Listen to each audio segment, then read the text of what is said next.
সেদিন রাতে ধুমধাম করে হরু আর সোমা ডাইনির বিয়ে হয়ে গেল। এখন বুঝি তোর আগের বউ কেন তোকে তাড়িয়ে দিয়েছিল। আমার দুই বউ আবার বাইরে আসছে কেন? হরু ভয়ের চোটে এক লাফে বাড়ির চালে উঠে পড়ল। ঝুমা ডাইনি ফরুকে দেখে অবাক হয়ে গেল। ওরে ও মুখ পড়া, সূর্য মাথার উপরে উঠলো আর তুই এখনো নীলজ্জের মতো শুয়ে শুয়ে নাক ডাকছিস। ঘরে এক দানা চাল নেই, ডাল নেই, সেদিকে কোনো হুঁশ আছে তোর? হরু পাশ ফিরে আরো জোরে নাক ডাকতে লাগলো।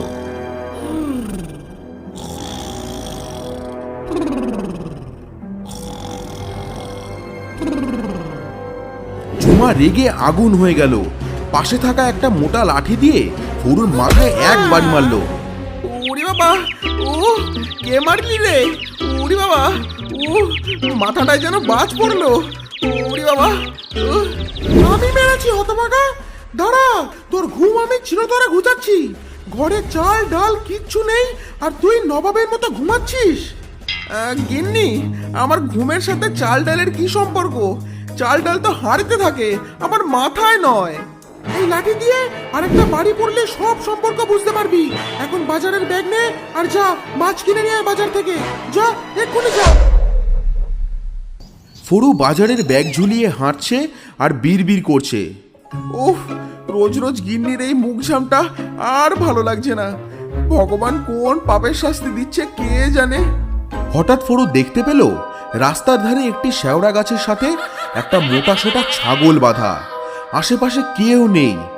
আরে, এটা কার ছাগল? কেউ তো নেই আশেপাশে। এক কাজ করি, মাছের বদলে এই ছাগলটাই নিয়ে যাই। গিন্নি দেখলে তো খুশিতে নাচবে। ফরু বাজার না করে ছাগলটা নিয়েই বাড়ির দিকে হাঁটা দিল। এর মধ্যেই মাছের কথা সে বেমালুম ভুলে গেছে। ফরু মহা আনন্দে ছাগলটা নিয়ে বাড়ি ফিরল। গিন্নি, ও গিন্নি, তুমি আছো?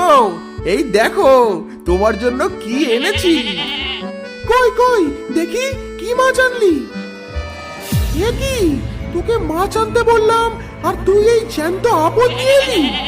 আরে গিন্নি, মাছ খেলে তো একদিনেই শেষ হয়ে যাবে। আর এই ছাগল পুষলে দুধ দেবে, আর সেই দুধ বিক্রি করে তুমি অনেক টাকা পাবে। তারপর তুমি মাছ কেন, মাংসও খেতে পারবে। ওরে ঘাস খাওয়া গরু, আমার ইচ্ছে করছে তোকে আর তোর ছাগলটাকে একসাথে রান্না করে খেয়ে ফেলি। না না গিন্নি, এই ছাগল এখন থেকে আমার সাথে আমার বিছানায় শোবে। আমি ওকে খুব যত্ন করব। ফরু সত্যি ছাগলটাকে পুষতে শুরু করলো, কিন্তু কয়েকদিন পর যখন ছাগলটা